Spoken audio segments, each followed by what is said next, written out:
তো হ্যালো বন্ধুরা, সকলে কেমন আছো? আশা করি সকলে ভালোই আছো। তো আমার নতুন একটি মিনি ব্লগে তোমাদের অনেক অনেক স্বাগত ও ভালোবাসা জানাই। তো সবাইকে শুভ দুপুরের শুভেচ্ছা। কারণ সেই সময় দুপুরবেলা, তো তখন ঠিক 11:30 না 12:30 নাগাদ বাজে। তো তখন থেকে আমি আমার ব্লগটা স্টার্ট করেছি। তো তখন হচ্ছে একটুখানি চা বানিয়ে নিলাম। তো সকালবেলা চা করেছি, চা ঠান্ডা হয়ে গেছে আর খেতে মনে নেই। তো আমি আর দিদিভাই আমি চা বানালাম, তো দিদিভাইয়ের আমি খেয়ে নিলাম। তো চাটা খাওয়ার পরে তো এইদিকে ঘন্টু হচ্ছে ওর ভাই বোন আম খাবে, গাছ থেকে পড়েছিল সেই আম। তো যাই হোক, আম কেটে দিল, কিন্তু আমগুলো প্রচুর টক ছিল, ওরা আর খেতে পারেনি।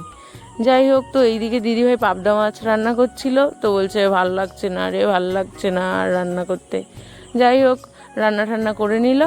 তো তারপরে বিকেলবেলা আমরা একটুখানি শাড়ি টাড়ি পরে তো পাশের বাড়ি চলে গেছি। তো পাশের বাড়িতে বড় ঠাকুরের পুজো হয়েছিল, তো সেখানে প্রসাদ খেতে চলে গেছি।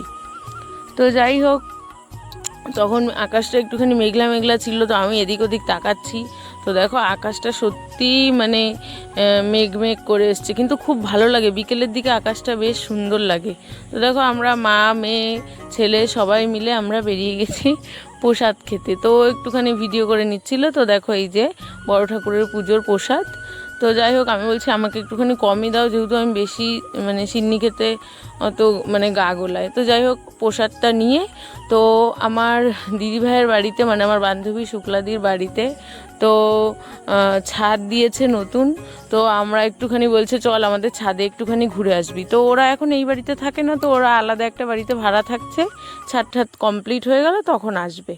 তো আমরা তো ওই জলের মধ্যেও আমরা ছাদের মধ্যে উঠে সব লাফাঝাফি করছিলাম। তো ছেলে মেয়েগুলো তো কিছুতেই আসবে না, ওখানে ছাদের মধ্যে জল জমিয়েছে, ওখানে লাফালাফি করবে। তো দেখো আমরা সবাই একদম ওখানে গিয়ে ভিডিও করছি। তো ওরা তো ছাদের মধ্যে লাফালাফি করছে, ন্যাড়া ছাদ, যেহেতু ছাদে কোনো পাঁচিল ঠাচিল নেই।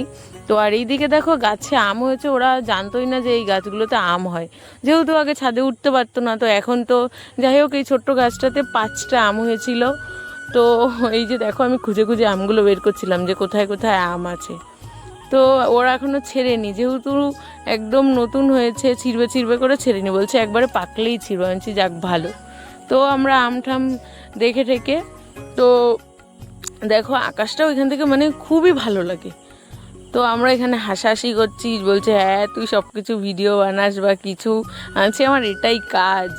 তো যাই হোক, তো আমরা এই দেখো এই জলের মধ্যেও বেশ ভালোই লাগছে। ছোটোবেলায় কি সুন্দর জল জমিয়ে আমরা এরকম খেলা করতাম। তো এইদিকে দেখো আমার মেয়ে ভেবেছে ওর ফটো তুলছি, তো ওর জন্য একটুখানি পোজ দিয়ে নিল। আর এইদিকে দেখো ওদের গাছে, ওদের খুব শখ ফুল বাগানের বা ফুল গাছ লাগানোর, প্রদীপদার। তো এইদিকে অনেক অনেক সুন্দর সুন্দর ফুল হয়ে রয়েছে গাছে। আর এই ফুলগুলো, সেই ফুলগুলো আমার এত ভালো লাগে। ফুলগুলো এটা দিয়ে আমার গোপুসোনাকে আমি অনেকবার পুজো দিয়েছি। তো আমি মাকে বারবার বলি ওদের বাড়ি থেকে নিয়ে এসো। আর এইদিকে দেখো যেই বাড়িতে আর কি ভাড়া থাকে, তো আমরা সেই বাড়িতেও গেছিলাম, বলছে চল ওখান থেকে একটুখানি ঘুরে আয়। তো আমরা চলে গেছি, পাশেই সেই বাড়ি। আর এইদিকে ওই যে হাঁসটা দেখেছো কতই সুন্দর, ওটাকে রাজহাঁস বলে। যাই হোক, ওই বাড়ির গরু, এই যে এই গরুটাকে তো মনে হয় যেন একদম কৃষ্ণ ঠাকুরের সাথে যে গরুটা থাকে সেই গরুটার মতন। তো আর এইদিকে দেখো ওর নতুন সংসার, কত ভাল লাগছে, সেই সিনেমার মধ্যে যেরকম লাগে যে এরকম নতুন কেউ প্রেম ঠেম করে বিয়ে করলে ওরকম লাগছে। যাই হোক, ওখানে ওরা আর কদিন 1 মাসের মতন হয়েও গেছে। তো যাই হোক রয়েছে যেইভাবে হোক, তারপরে তো বাড়িতে চলে আসবে। তো ওই যে ওরা ওইখানে ছিল ওপরে, খুবই সুন্দর, বেশ ভালোই সুন্দর সাজিয়েছে। আর এই দেখো দেখো ওই বাড়ির মন্দির, মা কালীর মন্দির। আর এইদিকে সন্ধ্যেবেলা বাড়িতে এসে আমি একটুখানি চা বানিয়ে নিলাম। তো চাটা খেয়ে নিয়ে তো পরের দিন আমাদের বাড়িতে বৈঠক, ওর জন্য আমরা আলু ঠালুগুলো ছুলে রাখছিলাম, বানাতে পারবো না যেহেতু বৈষ্ণবের লোকেরা বানাবে, অনুমতি ছাড়া বানানো যাবে। তো আমার ভিডিওটা কেমন লাগলো অবশ্যই জানিও। Tata bye bye. ভালো লাগলে লাইক কমেন্ট শেয়ার করে দিও। বাই।